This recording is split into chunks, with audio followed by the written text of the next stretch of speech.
is Indian country today. Hello and thank you, Sego and Nawen, for joining us. I'm Vincent Schilling, sitting in for Patty Talahongva. Two First Nations tribes in Canada and the province of British Columbia are working to reduce diesel consumption. Their goal is to reduce consumption in remote communities by 80% in 10 years. The Zawatanook First Nation, the Kitasoo-Hehes First Nation, the province, and the Coast Funds announced $25 million in new investments for the transition. That includes building a new hydropower facility for one village by next year, which is projected to reduce diesel consumption by 97%. The investment will also help another village expand and upgrade its hydropower facility. Not only do these projects allow First Nations to reclaim their energy sovereignty, but they say the changes will also reduce the transportation of fossil fuels, which then decreases the threat of oil spills. The Northern Arapaho tribe in Wyoming is suing a former attorney over an unauthorized payment of $75,000 and tribal documents that haven't been returned. Joel Vincent represented the tribe's Wind River Hotel and Casino and was let go by the tribe, but 1 week later, he allegedly received the payment. The Northern Arapaho Business Council chairman Lee Spoonhunter accused co-chairman Anthony Addison of orchestrating the payment along with a former casino employee. They issued the $75,000 payment to retain Vincent's services to sue the tribe in an effort to protect casino employees, they said. The tribe says the funds were illegally given to Vincent because the full council did not authorize the payment. Spoonhunter and the tribe's lawyer says besides being unauthorized, using money from the tribe's casino enterprise to sue the tribe is a conflict of interest because the casino is owned by the tribe. Vincent is arguing the casino is autonomous from the tribe. That prompted tribal council member Stephen Fasthorse to issue this statement. We were shocked to learn that two of our fellow council members and two former casino employees would dare to effectively steal the tribe's money to fund a lawsuit against the tribe's direct interests. And even more shocked that a licensed attorney would go along with this shameful scheme. The case is being heard in the Fremont County District Court. Rather than have protesters tear down a statue of Christopher Columbus in St. Louis, a city board votes to remove the statue. This week, the statue of the 15th century explorer was loaded onto a truck to be placed in storage. This statue had been in the park for 134 years. The city says it was placed there to, quote, celebrate the contributions of immigrants. Park officials have not said what they will do with the statue now. In Texas, the San Antonio City Council is also considering removing a Columbus statue there. The statue was given to San Antonio in 1957 by the Christopher Columbus Society and was placed in the park. Now, City Councilman Robert Trevino submitted a request to remove the statue.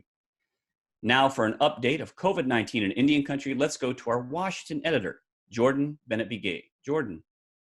Yate Vincent, Yate Shikisto Shidinae. So we've been tracking the COVID-19 cases and deaths from around Indian country for about 3 months now. And still, tribes with new or existing cases continue to pop up on our radar, like one Nevada tribe. Here are the latest numbers from our database.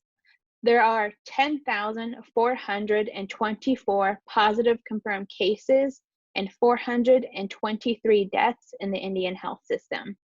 Again, that is a total of 10,424 positive confirmed cases and 423 deaths as of June 18th.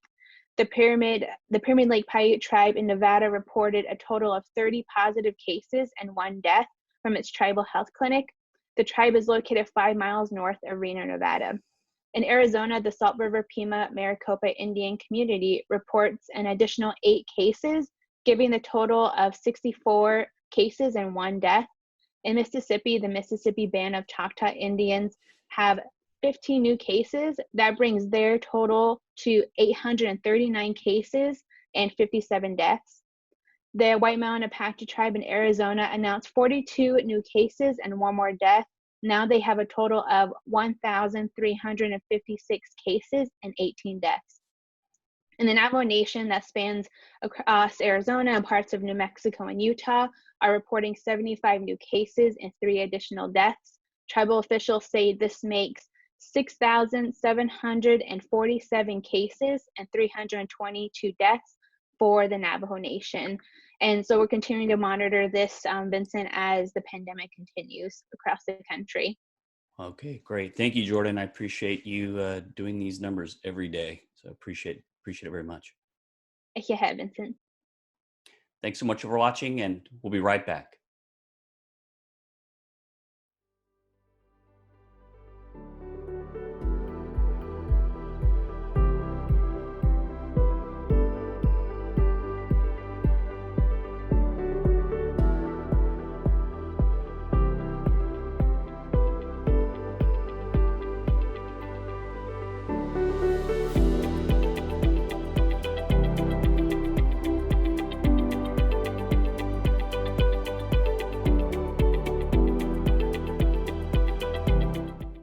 This is Indian Country Today.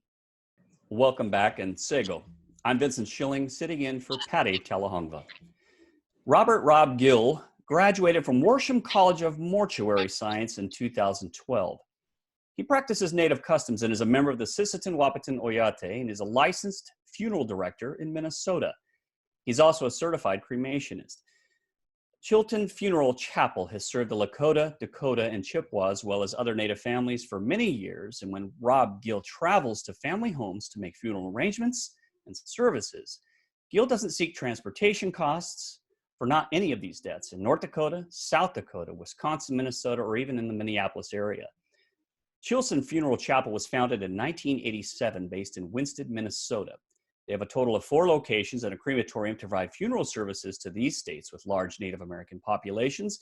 And today we will talk with Robert Gill, how he provides these services to many Native families with many Native traditions when a loved one dies, and how he's coping with providing services for families during this COVID-19 crisis. Rob Gill, welcome to our newscast. Glad to have you. Yes, thank you. Thank you for having me. So, this is an extremely volatile time, especially considering the COVID-19 pandemic and all of these things going on. And, here at Indian Country Today, we listen every day as Jordan Metabigay tells us the numbers of Indian Country people impacted. And considering all of this, how has the coronavirus impacted the funeral chapel where you work and what your family does during this COVID-19 pandemic? Yes, the funeral home where I work at, we have CDC guidelines. Of course, every client we have, we use universal precautions, gown, gloves, masks, all the necessary gear. Of course, we wear, masks and gloves and social distancing. Those are key factors. Yeah, I mean, and you see this, all the time in, the nursing facilities or nurses in hospital facilities, doctors. You talk about people who are in the healthcare professions, but you are providing services to families who've lost their loved ones, and sometimes you may or may not even know whether they have COVID-19. But what are some of these things that you have to deal with in terms of families who are facing the loss of loved ones, and they're not able to practice the traditions in the way that they're going to, based upon these social isolation techniques and practices that we have to do for COVID-19? Yeah, some of the families, they are like other families, they are waiting until the restrictions lift. So in doing so,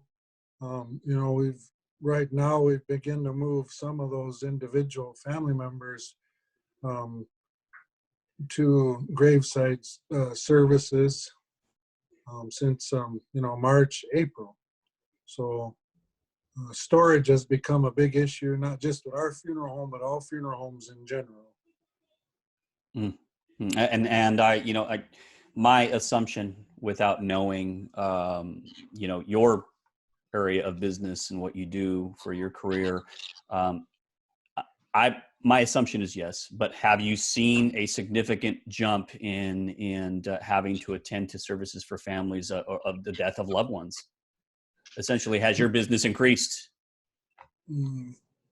It has. and it is noticeable. Yeah. And did you see this coming when you hear of the COVID-19? Are you thinking, oh my gosh, I'm wondering what's going to happen to our business, or how many uh, uh, different places are we going to have to travel to? Because part of my introduction, I said that, you provide services to uh, largely 4 different states with a lot of Native families. So does this include a lot of different travel that you're having to go to? Yes. And like where do you have to go specifically? What are some of the things that you're going to? Our furthest reach would be Pine Ridge, Rosebud. Mm-hmm. That's about an 8-hour one way. Turtle Mountain. That's right. Peace Gardens there, Canada. And of course, we go out east to Menominee, but not so much. We serve Ho Chunk. There's a lot of people that come to the Twin Cities, Native people that come to the Twin Cities. And I know I've Gallup, New Mexico. I know I've helped some families from down there help their loved ones get home. They were up here with family, but not COVID cases, just in the past few years since I've been a funeral director. Mm-hmm. We would use, of course, your public transit, air flight, and train. Yeah. So But mm-hmm.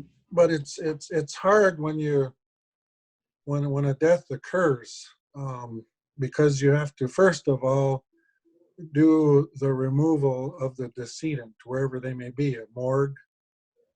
A lot of the tribes, they have morgues for pathologists. They'll go to like Sioux Falls.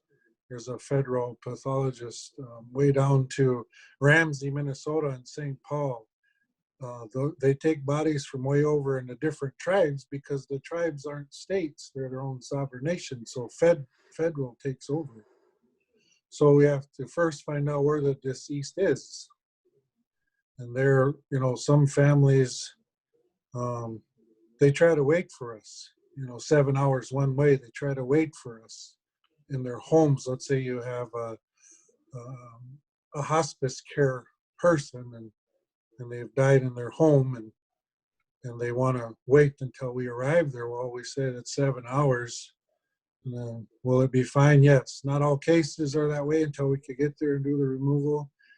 Sometimes within the industry, we have what's called trade call, or other funeral homes that may, at their choose to help you with doing the removal until you get to their funeral home, or maybe even do a trade call embalming. But that's a long ways to go for care, mortuary care. Mm-hmm. Mm-hmm. What if a patient has COVID-19, a Native family, and they're positive for COVID-19, and they die from COVID-19, and essentially, I would imagine guidelines or regulations or CDC says, you can't be in contact with that family member. I would imagine that goes against many people's practices, and not being able to either, see their loved one another time, or, I'm just curious if you've seen any of this kind of situations coming up. Yes. Yes, I have seen that, and it's devastating to the loved ones when they want to have closure. And that's where, when a body does go in, and if you do choose embalming, we disinfect the body to where it's safe. But it's the gathering of the people that is dangerous because of the droplets. That's how it travels. COVID doesn't have wings or legs. It travels by people being in close quarters to each other, such as a funeral service, wake service. Customs and traditions fall in the same order, where there's very limited people there, and just immediate family, next of kin. Yeah, I remember I was looking through some of the things that Patty Talonga and I were discussing you and talking about you beforehand, and she was telling me some of the things that you've done and talking specifically about the bodies that you've had to embalm, so to speak, for having that are waiting for a funeral service. And how many have you had to do in this pandemic? As of to date, for sure, positive, we had about 6 altogether. 3 were native. That came through our funeral home. Matter of fact, the family, since about April, are finally going to be having a short service at church and burial this coming Saturday, I believe. Yeah, they don't test a deceased person to see if they're positive or not. They are doing it now, but at these first few months, they didn't know if they died of COVID or not. So, within our practice, we go ahead and protect ourselves and disinfect the body and care for the patient. That's I hear of what you're saying in this, and it's telling. I think of some of the discussion we've already had in terms of like federal jurisdiction or sovereign nation, or things that come up in terms of where boundaries lie. And do you feel like some of these boundaries in place, or maybe some of these federal restrictions, are actually causing the family's grieving process to be a lot more involved than it should be, when families should be able to grieve, and then legislation gets in the way, so to speak? Yes. One of the big issues is jurisdiction. All our native people, when we go to have a heart surgery or brain surgery or get that definitive care, we have to go outside the reservation boundaries, and where our tribal jurisdiction cannot reach our loved ones, and majority of the time will die in the hospitals. And so wherever a body is, any county in the state of the union, that county where the death occurs has jurisdiction over the deceased. So okay, so and yeah, go ahead.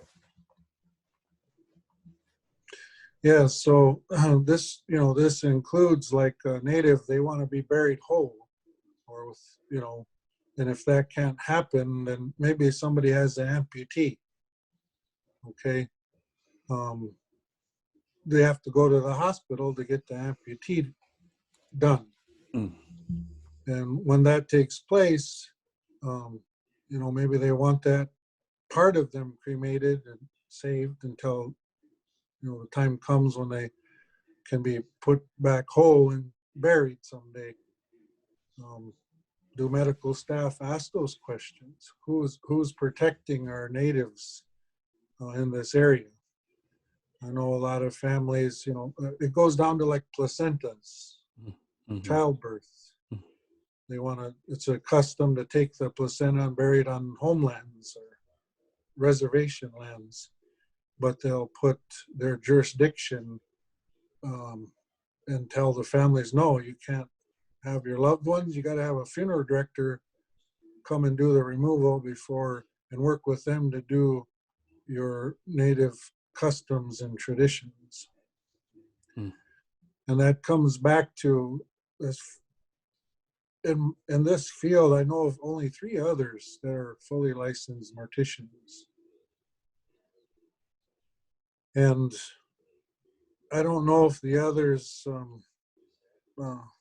how well or how much they're upholding the mortuary customs of their tribes.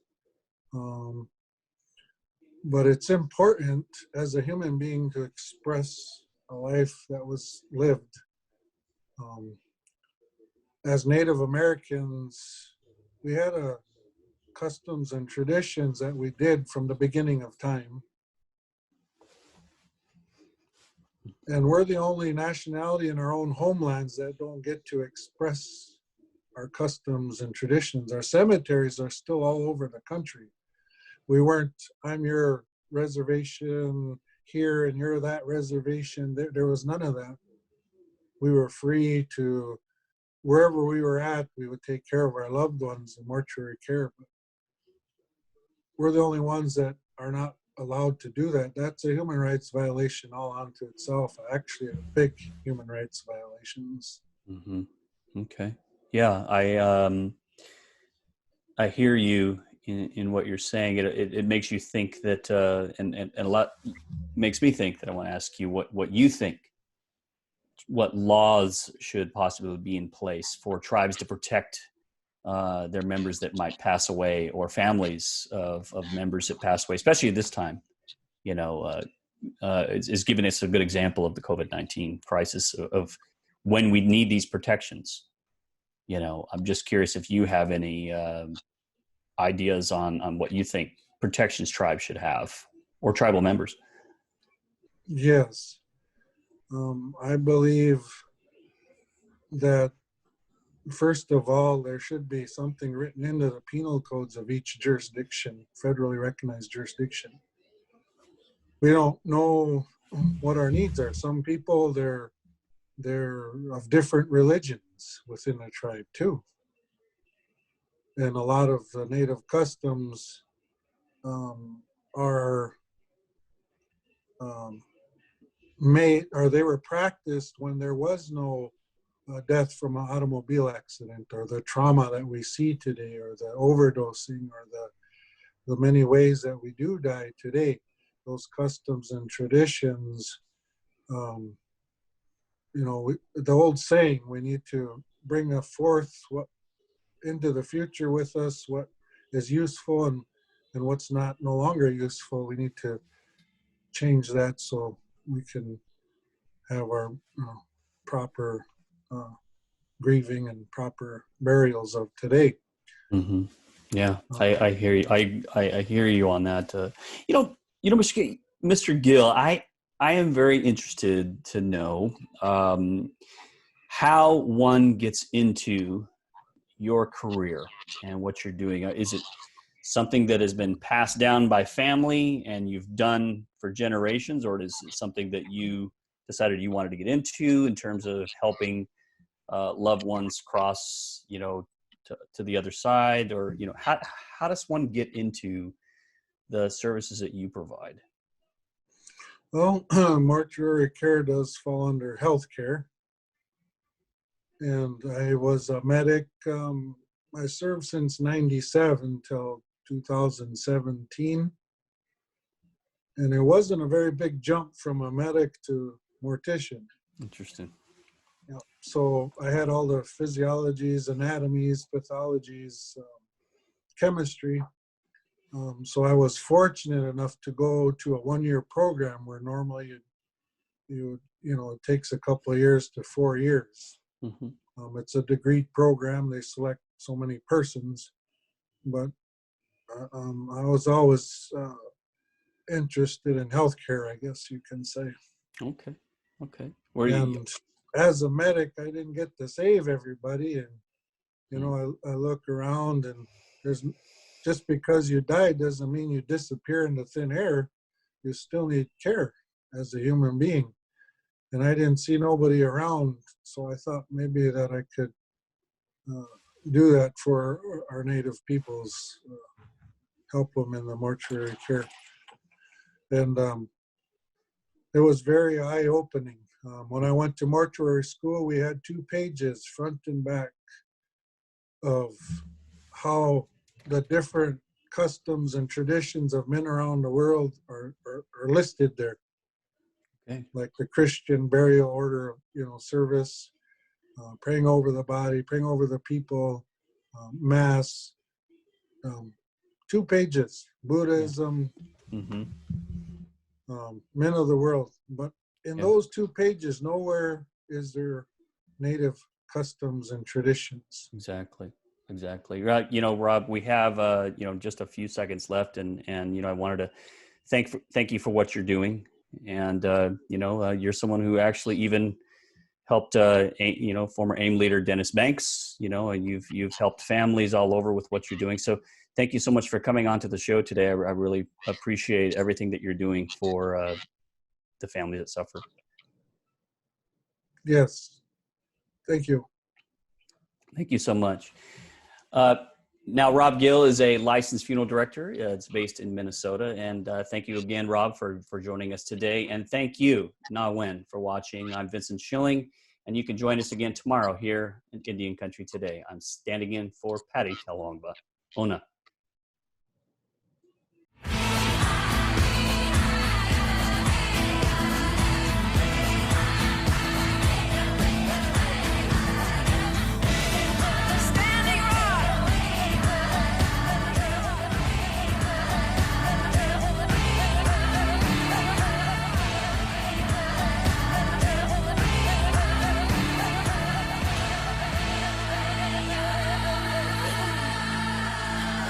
This is Indian Country Today.